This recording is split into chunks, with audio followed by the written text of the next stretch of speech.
All right, this is the last week for this class anyway. Those of you who are in PDEs will have 2 weeks left to suffer through, sorry. But if it makes you feel any better, I will be suffering too. Oh. um, and we're already done with regular numerical linear algebra material. I'm just going to take this week to give a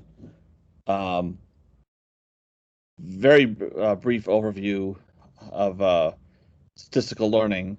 And the only coursework that's related to this is the fifth quiz. So there won't be any regular assignment about this. So, and that's basically going to ask about certain terminology. And I will be throwing a lot of terminology at you this week, unfortunately. But and that's kind of how it is with what is all the rage these days, is statistical learning, or you may have heard the buzzwords of machine learning and deep learning. And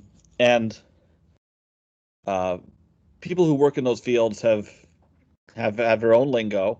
And if I can be cynical for a moment, it's their way of making what they do seem more sophisticated than it actually is, or more distinct than it actually is. But when you look at under the surface and see what is actually being done mathematically when it comes to machine learning and so forth, well, it's a lot of what techniques that are recognizable from numerical analysis. For example, solving least squares problems or different kinds of interpolation. There's a lot of data fitting is a key component of it, and also ideas from that you would see in ordinary statistics courses. But if they've attached different terms to these things. So it's important to keep that in mind if you do end up diving into this further, whether it's later on in your studies or what you do, on a job someday. That it's not as different as it might seem. So we don't, unfortunately, here at USM, our curriculum hasn't really kept up with this explosion of activity in these areas. And I think a big part of that is that it'd be best to hire faculty who have that kind of specialty. We don't have that. So here in this class, we just take a little time to tiptoe in, just so you can learn some of the lingo, so that if you see it again in some other setting, that you'd be a little more up to speed. Okay.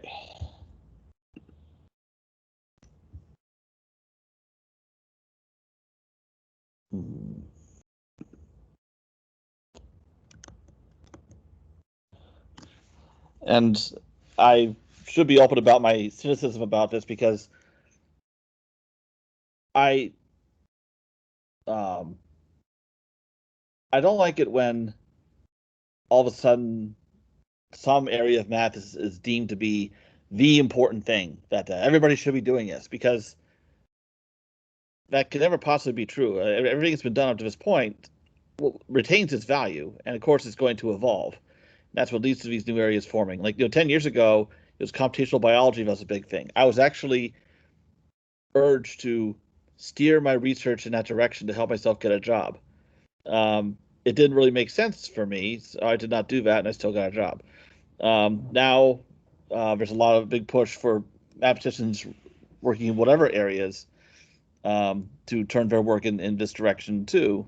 And I think that's I think as scientists we should not be so susceptible to fads. That we should appreciate work that's come before and what is being introduced now, and work of it all as one big picture. Um, and there's a tendency, I think it's human nature, for people to go all crazy over the new big thing, when it's not necessarily something that's all that different, but it just has the appearance of that. And 5 years ago or so, everybody's talking about big data, um, and there are a lot of misconceptions um, about how to work with it, because and born out of a failure to appreciate uh, what mathematics and statistics we already had. Um, and people thought we could do away with all that now, but if anything, closer to the opposite was true.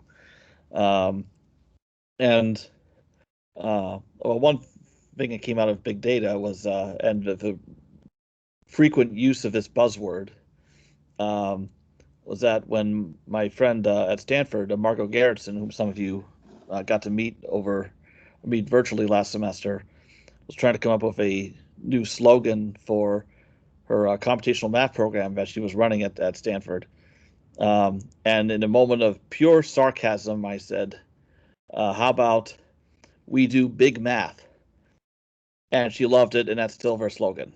So go figure. I guess that's one of my more enduring contributions.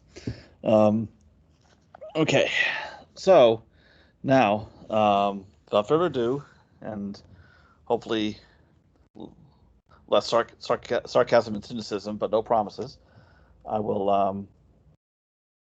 uh, get into this material. I want to see if I have on my site for this class any mention of a source I use for this. It looks like I don't. I'll have to. Oh wait, maybe I do. Hmm. Yeah, okay.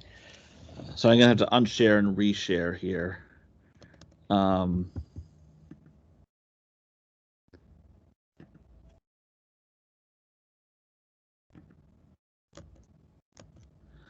okay. Um, on the course website under resources, I've listed this book, and so I used this book as a source for the notes that I'll be presenting this week, starting with material in chapter 2. Now, the nice thing is this book is freely available, so the PDF of the whole book is right here. So if you want to dive into statistical learning further, then there's a convenient way for you to do that. And it uses R. I don't know if any of you have ever used R. I mean, R is the software package. I guess it's like MATLAB for statisticians. And I've had some exposure to it. It's interesting. Um, it's really widely used because it is also freely available. So, um, okay, so I want to make sure I mention my source. Okay, so now to the notes. Okay. All right. So the fundamental idea behind statistical learning is really just coming with a mathematical model for um, uh, some process that can be described by a function of x. So what we have here is um, here we have our input x, our output y, and we know that there's some function that relates them. We know that there's some dependence here, but we don't necessarily know we don't know what that is. Um, and then we also have some error term, and we're going to assume that the error on average is 0. In other words, the expected value of this error epsilon is 0, and that'll come into play a bit later. So if I were to answer a question, what is statistical learning? It's a process of estimating f from whatever values of x and y uh, that you have. So if some other x was substituted into this estimate of f, then you could get a good estimate of whatever the y value would be. Okay, so the idea is that uh, f describes in a systematic way the relationship between the input x and the output y. Um, Now, this is a very general um, relationship. X and Y can be anything. X can either be a scalar or a vector that has a certain number of components. So f could be a vector valued function. And in the interest of putting all the jargon out there that people like to use, I did say less cynicism, not no cynicism.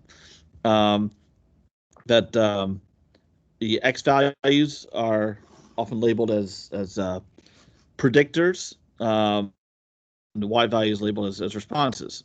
And of course, also the mathematical terms of independent variable and dependent variable.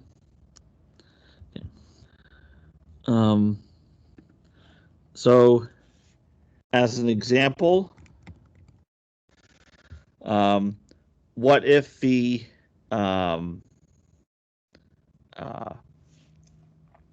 x values were advertising budgets in 3 different forms of media, so TV, radio, and newspaper? You'd like to know what is the relationship between the budget for each form of advertising and sales, to try to get an idea as to where you should invest your resources. Should you advertise more on TV or newspaper?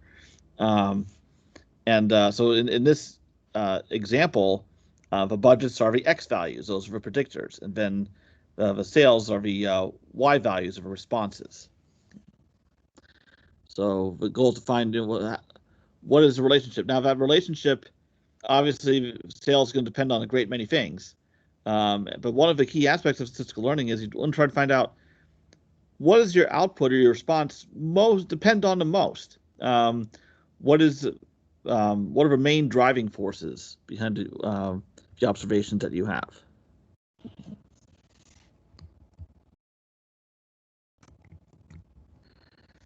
Okay. And what we will see is that trying to estimate a function f is helpful for both prediction and inference. I've mentioned prediction before, where you have a set of x values and y values that go with them. If you can use that information to understand what f is, at least approximately, and you substitute a new x value in there, it's going to give you, your estimate will give you a y value, and so then hopefully you're able to predict what different predictors will give as different responses. So to elaborate on prediction,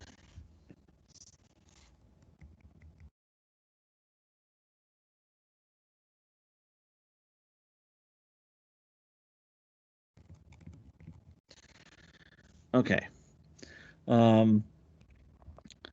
So what we have here is if f hat is our estimate of a function f that's unknown, then we can substitute any predictor x into that, and we get some response, and we'll call that y hat. So that is an estimate of what the output will be. So this is an example of prediction. Substitute any x in your estimate, get a estimate of y. Okay. Now, an example of that to indicate why it's important to be able to make predictions. So suppose we are studying blood samples that have different characteristics, and that we can measure these in a lab. And we can try to use these characteristics to measure a patient's risk for a severe reaction to a drug, like an allergic reaction. What we'd like to be able to do, of course, is identify who is a high-risk patient without giving him a drug. We want to know beforehand. We don't want to just try it out and hope for the best. So if certain characteristics of her blood can accurately identify who is high risk and who isn't, then we can avoid an adverse reaction. So we may do this for a large sample of patients.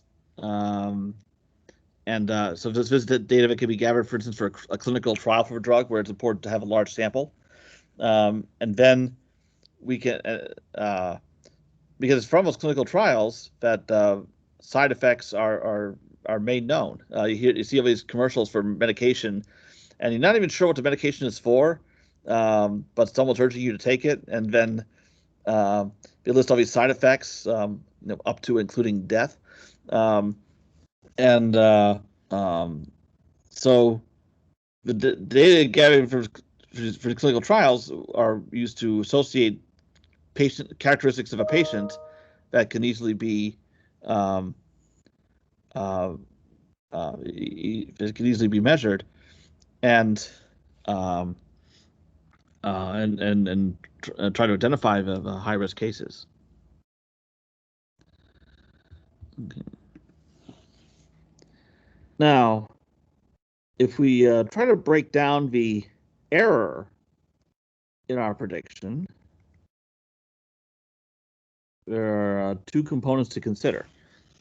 So reducible error and irreducible error.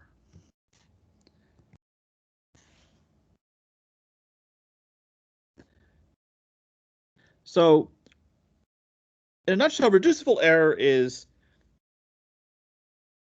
error that can be reduced by means of finding a more accurate model, which is your f hat. So f hat is your mathematical model that relates x and y, and it's meant to approximate the true but unknown function f that relates them.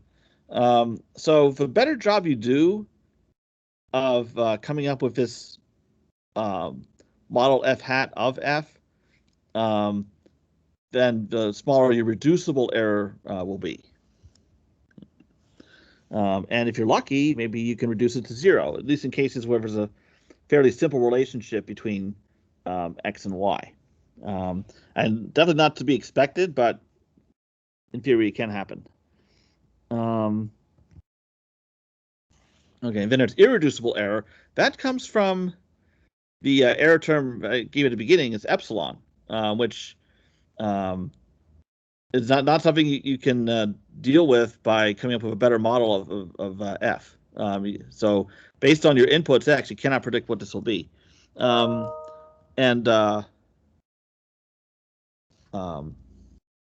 So we have because y maybe depend on things other than x, and we might not have any way of accounting for those other dependencies, and that's what leads to this irreducible error.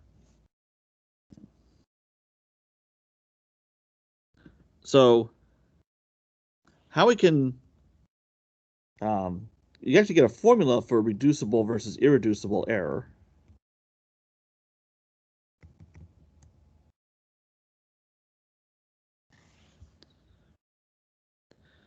So it's the expected value of the true y values minus the predictions. So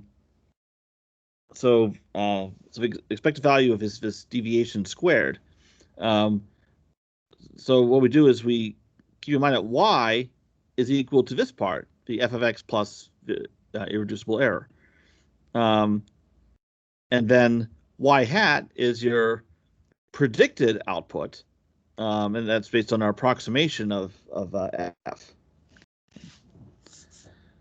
So now, if we basically FOIL this out, then we get the expected value of the difference between these two right here. And then from a cross term, we have this is something that is factored out of the expected value. And then we have the expected value of epsilon squared. Well, epsilon is assumed to have a mean of 0. So this part is 0. And what we have here, since epsilon has a mean of 0, the expected value of epsilon squared is the variance of epsilon. So this part right here is the reducible error. It comes from how good a job you've done of modeling f with f hat. What's left over here is variance of epsilon. That is the irreducible error. Now, irreducible error, as the name suggests, it's beyond our control. So our goal is just to try to make the reducible error as small as possible.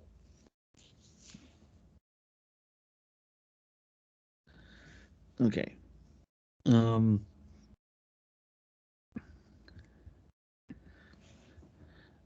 As I mentioned earlier, that uh, we can use statistical learning for both prediction and inference. So now I'll talk about inference.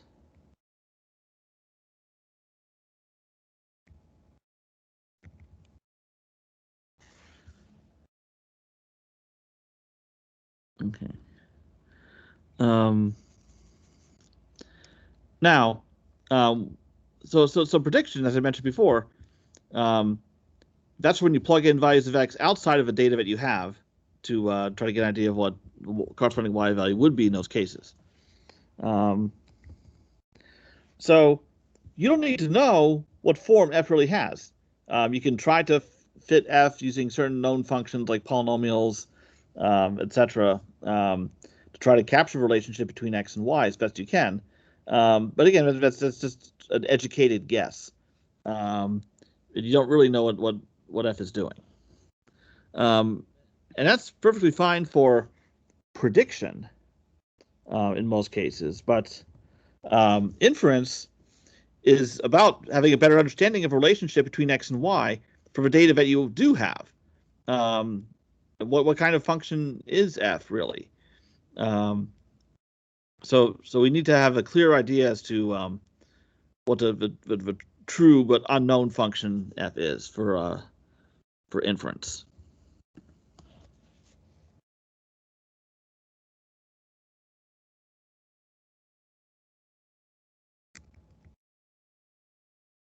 So to get a handle on inference, here are the questions that are associated with it.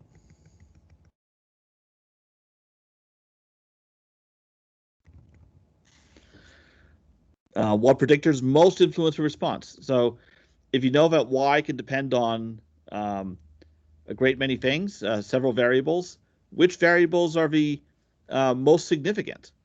Knowledge of that can lead to a simpler model that's still quite accurate. We're going to talk about on Wednesday with principal component analysis, which relates to the SVD, is a often used tool in that area to try to figure out what are the greatest dependencies among inputs and outputs.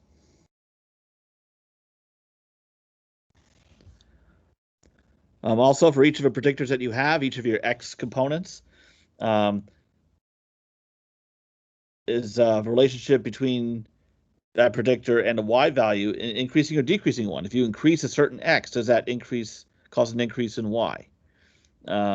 So having a handle on that is a good first step towards figuring out what F is.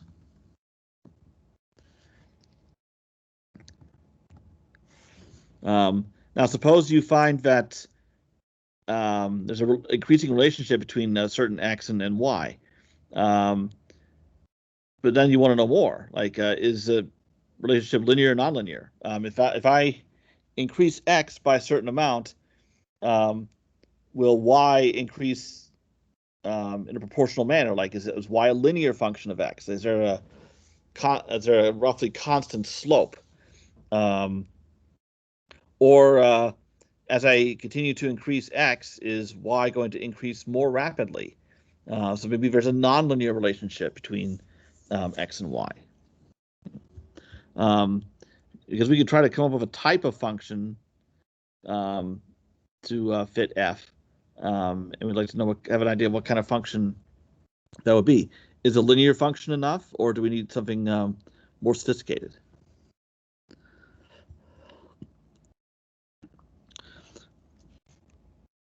So now if I return to the example of advertising budgets influenced by and how it influences sales.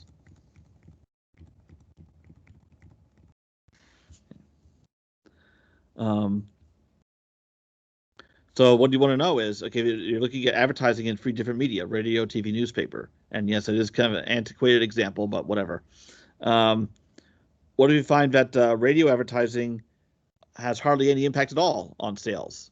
You advertise more and more, it doesn't seem to move a needle at all. But you know that it's a variable that's not really worth considering.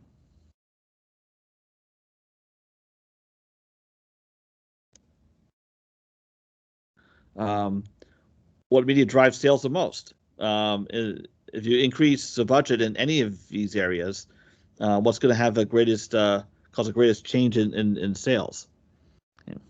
Um, okay. And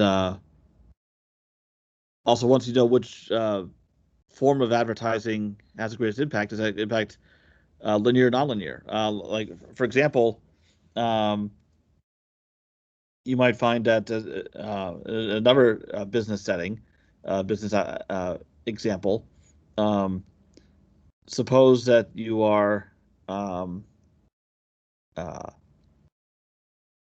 um, if you want to reduce the price of an item and see how that helps sales. Now, if you continue decreasing, um, is that going to help sales further? But also, what's that going to do to your revenue? At some point, there's going to be a loss there because you're reducing a price too much. But what's the actual relationship? Is it linear, nonlinear? So if you find that it seems to be a roughly linear relationship, just from whatever data you have, like say if you've looked at how much you've spent in advertising in the past several months and seeing what the resulting sales are, you might find that sales depends on advertising budgets in a linear fashion. So then your function f hat has this form. So then you're just looking for the slopes for this function. So for the first question, like which inputs don't really have an impact? Are any of these negligibly small? What are the most significant? So those are the advertising budgets that really drive sales. Which one is the largest? Um, and then and what's the actual value? You'd really like to know that from whatever data you have.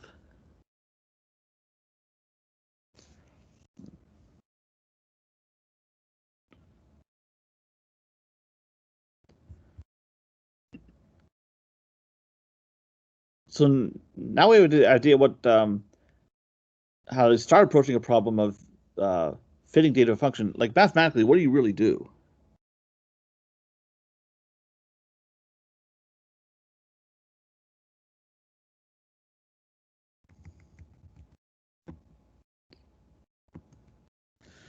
So if you start with whatever data you're given, that you have some predictor response pairs or input-output values, or just in other words, points in the plane, and you want to find a function f that um, can describe its relationship between x and y. Whatever data you have available to try to construct an estimate of f, that's called training data. So the way machine learning people think of this is training data is used to teach a function uh, um, you know, if they teach whatever algorithm you're using how to estimate f. And it seems like a strange way to look at it for a mathematician maybe who's already familiar with the underlying mathematical techniques. But I want to again, my goal is to acquaint you with the lingo that people use to describe what's going on here. But really, this is a data fitting problem, no different than what you've seen in other settings. And I'm using it. People now decide to talk about something that ideas that we've had for a long time, but talk about in a completely different way to make it sound like woo, you're um, uh, that you're causing a machine to learn. It sounds so I don't know, Skynet or something. Okay. So there are two approaches, parametric and non-parametric, for constructing a estimate f hat of your function f.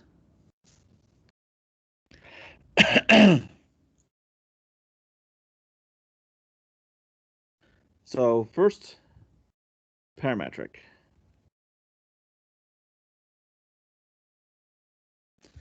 The idea behind parametric estimation that we're going to impose a form of f, and then there's certain parameters within that form that we need to figure out. If we think that x and y have a linear relationship, then this is a form that we would assume, that we have these slopes to obtain. So then it boils down to figuring out what those coefficients would be.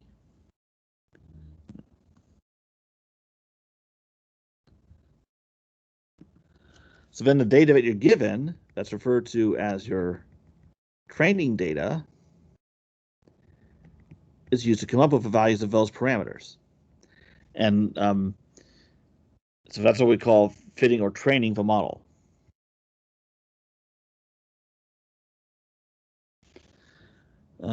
So that's whatever approach you use to come up with these parameters, like the betas in this example.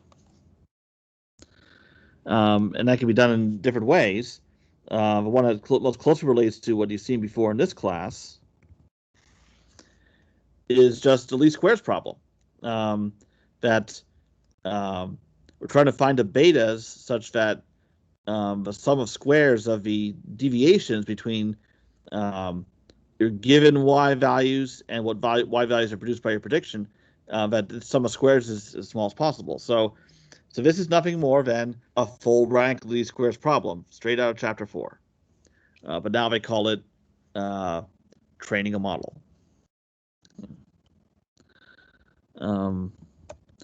Now, here we're trying to minimize the 2 norm of a vector, where a vector consists of all the deviations between your given responses and predicted responses. But that's minimizing an L2 norm of a vector. But L1 minimization, so using a 1 norm instead, that's become very common lately.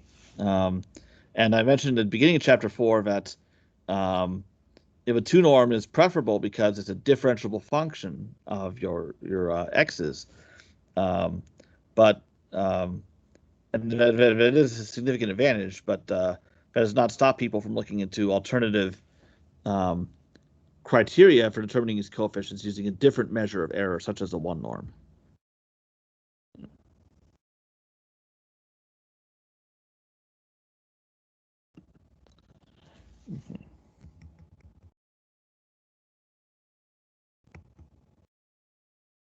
Oh, dang it.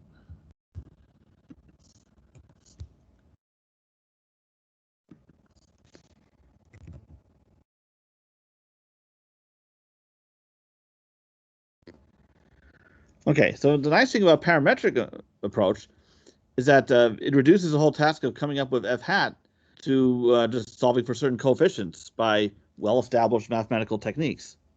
But what could be thought of as more of an art than a science is coming up with a correct form of f. Like you could go ahead and do all this if you want, but what if x and y don't really have a linear relationship? You can still come up with f hat of its form, but the error is still going to be large. It's not going to be a good fit of f. So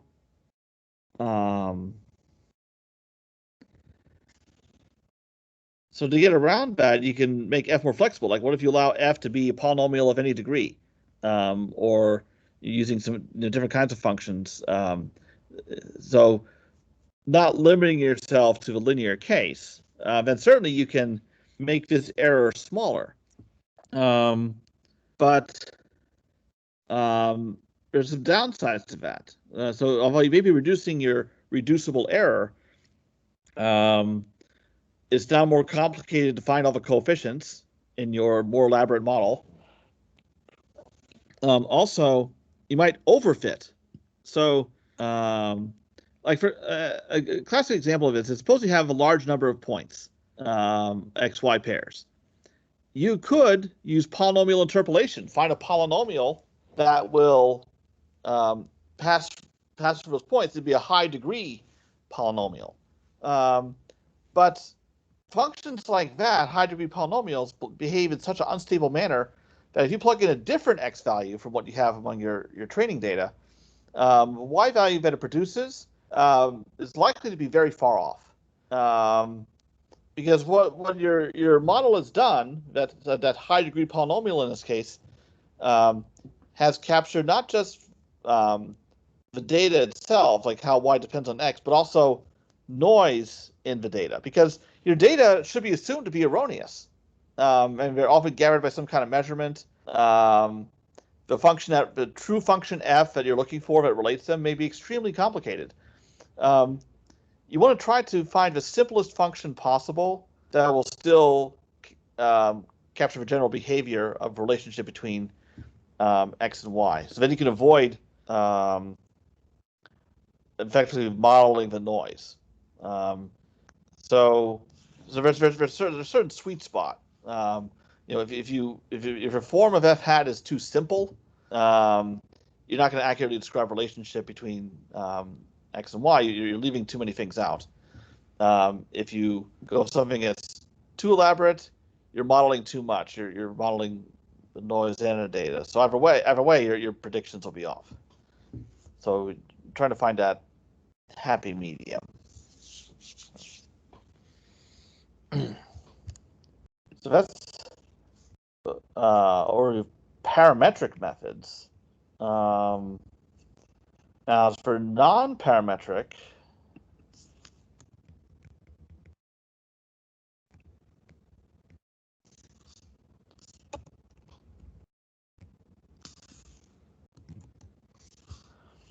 so we don't assume a particular form for f.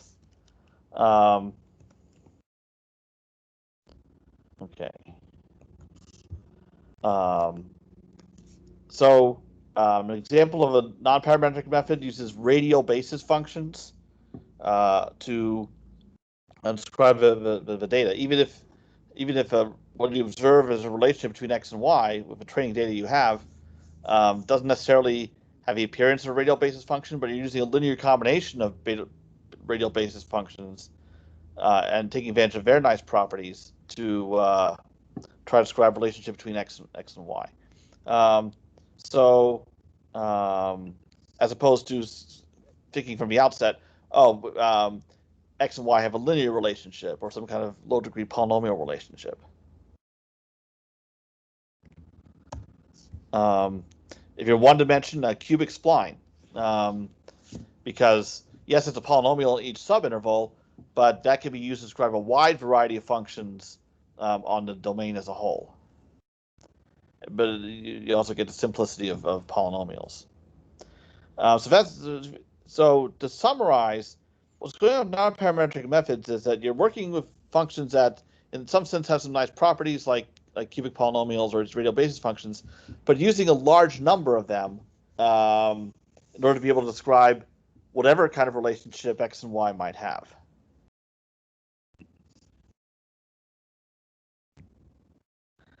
Now, it's actually a bit misleading to say call it non-parametric, because and also this informal definition is a little bit misleading, because technically we are assuming a form of f hat of our function. We are technically still trying to find coefficients. It's just that because we're using a larger number of functions that are very flexible, then we're not making an incoming assumption about the nature of relationship between x and y. So that's the true distinction between these two approaches. But for non-parametric methods, you're working with a large number of parameters, so it's more computationally expensive. In fact, it's generally around the number of observations you have, so that could be very large. by contrast with parametric methods, such as least squares fitting, suppose you believe that x and y have a linear relationship. Then and this is y is a function of x, just a single variable relationship. You are literally solving for only two parameters in the case of a linear model of a slope and a y-intercept. But if you take that same data and try to come up with a function f that fits the data and then use a non-parametric approach, then you're trying to solve for a large number of coefficients instead of just two. But on the flip side, that can help describe, it might be better for describing a rather complicated relationship between x and y.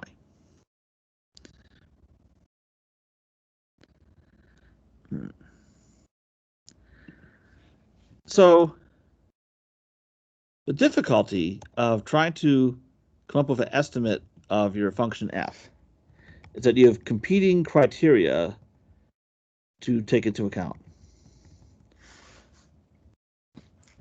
And these criteria are prediction accuracy versus model interpretability. So an extreme example, if you choose a very simple form of model, just like a linear model, if relationship between x and y is not really linear, then you're giving up prediction accuracy. But a linear model is extremely easy to interpret because really you're just looking at the slope, and that's using that one number to describe relationship between x and y. X increases by a certain amount, then y increases by that amount times the slope. So that's an extreme example of how you're, in this case, you're favoring model interpretability over prediction accuracy. But you could go the other way. You could find, if you overfit f, you might have an extremely complicated function that describes y as a function as f of x, and so your prediction accuracy, at least for your training data, is quite high. But if the model is overly complicated, then how do you really interpret it? And that could be a problem for predictions.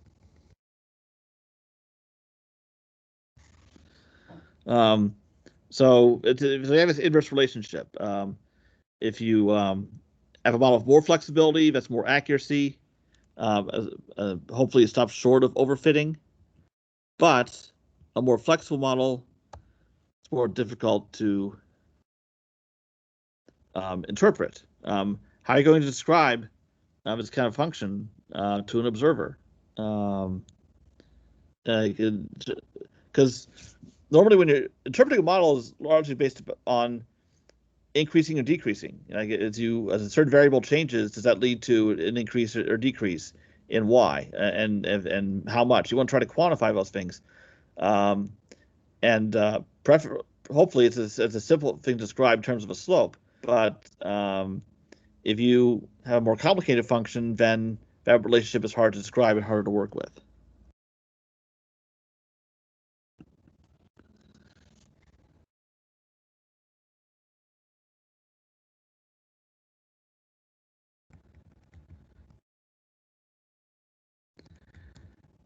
As an example, as I mentioned, that a linear form is it's not very flexible, but it is easy to interpret. To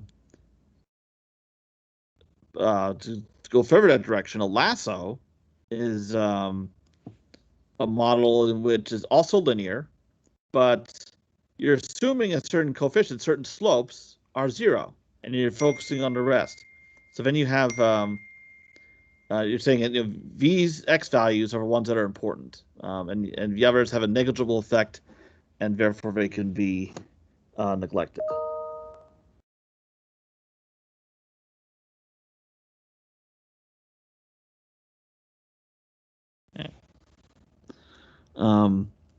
So that's, you're giving up accuracy, but at least that is, but then you're greatly simplifying your description of relationship between x and y. You're saying, oh, y only depends on these few things.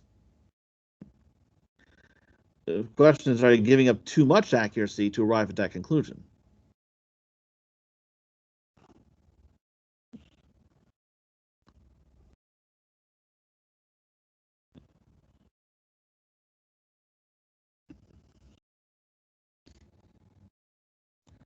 To go the other way, an example of a model that is more flexible but more difficult to interpret is a generalized additive model. So instead of y being a linear combination of constants times x's, so the linear case, it's a linear combination of functions of the x's. So as an example, maybe it's you have a function like this, x1 times x2 squared, and functions like that. You're taking a linear combination of those to allow describing nonlinear relationships. But in terms, if you ask a question like, okay, suppose a certain x value, like for instance, one of your advertising budgets changes, what will the impact on y, or in this case, sales, be? Well, that kind of impact is harder to understand the more complicated your function is.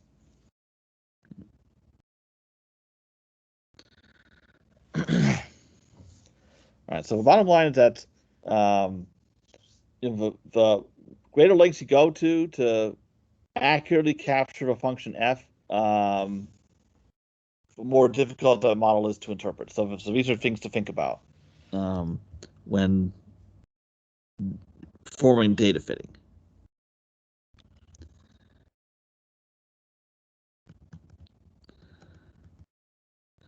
Now, to throw in more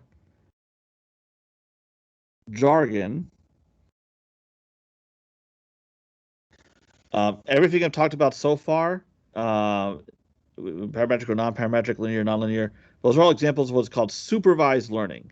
That's where you have given data, these x, y pairs, use them to construct your function f. You have training data involved.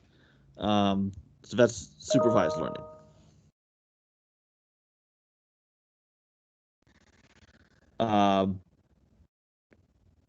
Unsupervised learning, you don't have y values to work with. You only have x values.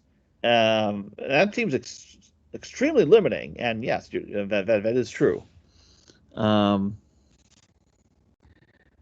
Because like all things I described earlier, like using least squares or radial basis functions or cubic splines, you can't do any of that because all of those require y values to go with these x values. But you're not entirely out of luck. For example, you could do cluster analysis. Maybe there's some way to categorize of the different x values that you have. That if they share some similar characteristic, then maybe they'll elicit a similar response.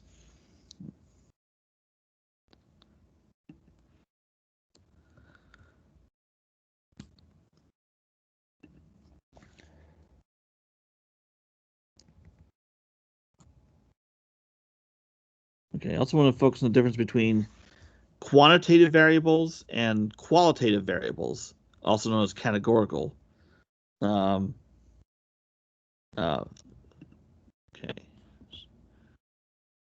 So it should be variables, not values. Okay. Simple example.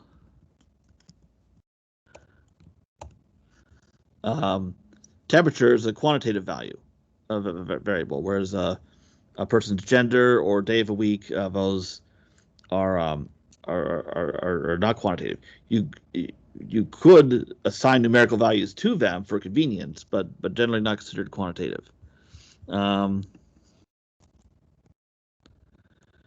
So when your y value is quantitative, okay.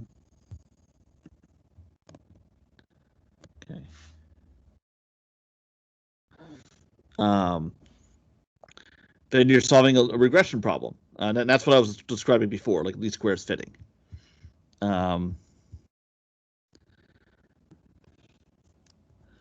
But if that's not the case, then what you have is called a classification problem.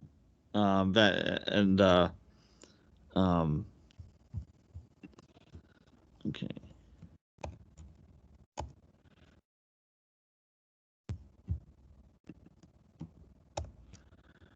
All right.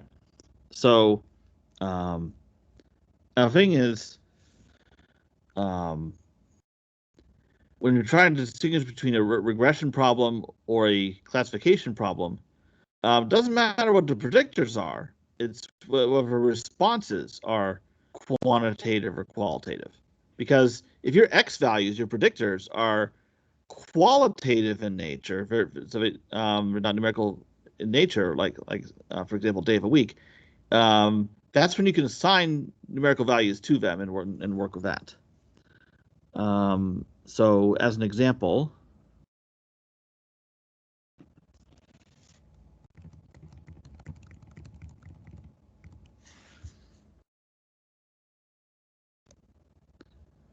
okay. So the question is, do males or females have higher credit card balances? So you have some data on that, the balances for a large number of customers and identified only by gender. Then you simply assign female 1, male 0. And so then from your balances, you come up with a solve a linear regression problem. If you believe there's a linear relationship, and then so then what you could do is for interpreting a model, then you just plug in x equals 0, x equals 1, and okay. Now this is a unfortunately it's a terribly unsophisticated model, but just to give an example of what you can do, at least if your x values are qualitative in nature, but you can use these dummy variables like was done in this case.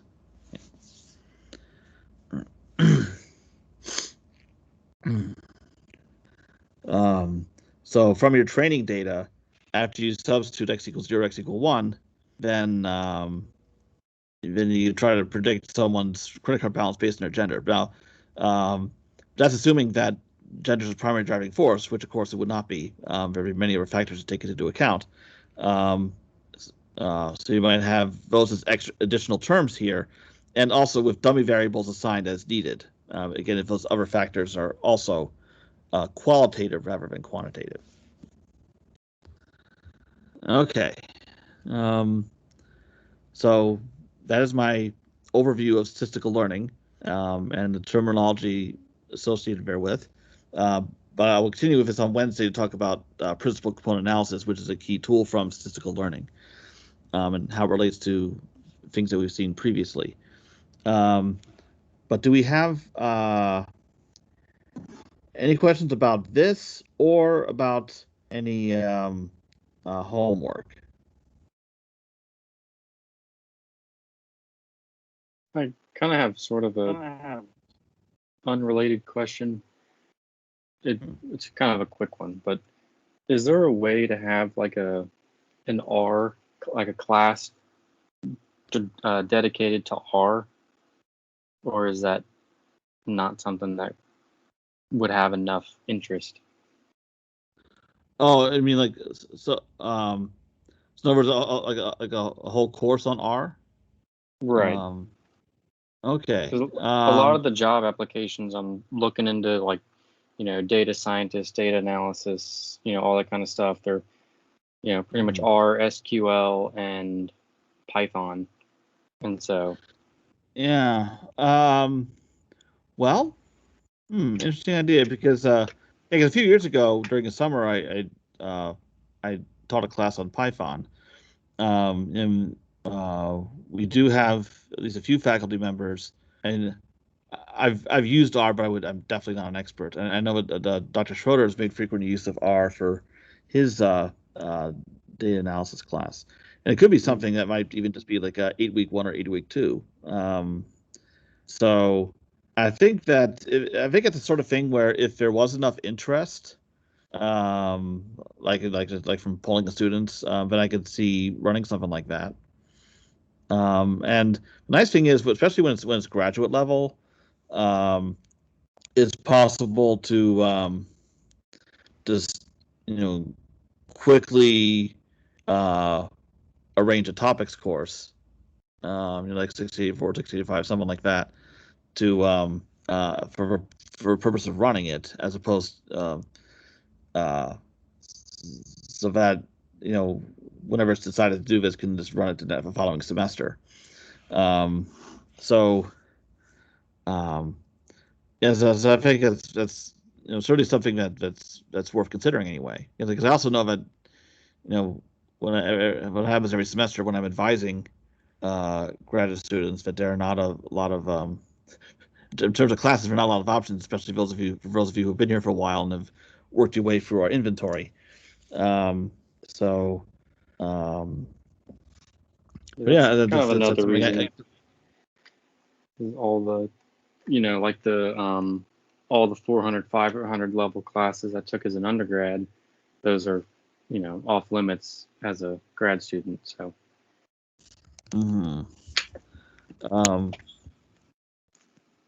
Right. Just figured I'd put the idea out there. Yeah, well, it's something that I can bring up at a faculty meeting. So, also that's the sort of thing where actually it'd probably be best run as a 400, 500 level thing, like under a different number, just because that would be something useful for both undergraduates and graduates. I see there's something here in the chat. Yeah, Robert, I think the class that you're referring to, that may be what is currently Math 482. It's our new capstone option, so you're not limited to just history of math. This is for undergrads. So that's something that he teaches every spring. And I wonder if that's something I could talk to him about. Is it feasible to run it as like a 482 5 something? And so that graduate students could take it too. And I don't know if that's something that might be a problem with it being currently our undergrad capstone, but maybe if he offered additional work that graduate students would do, that I think that might be the shortest path to doing something like that. So I'll bring it up.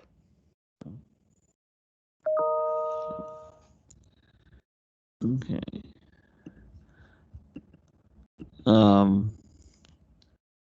Other questions?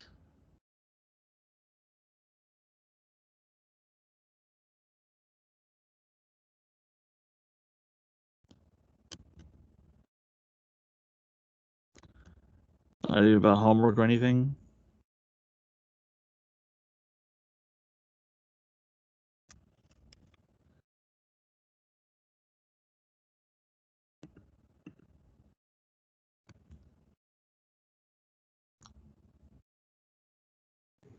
Did you say next week you'll leave we won't technically have class, but it will be open for questions?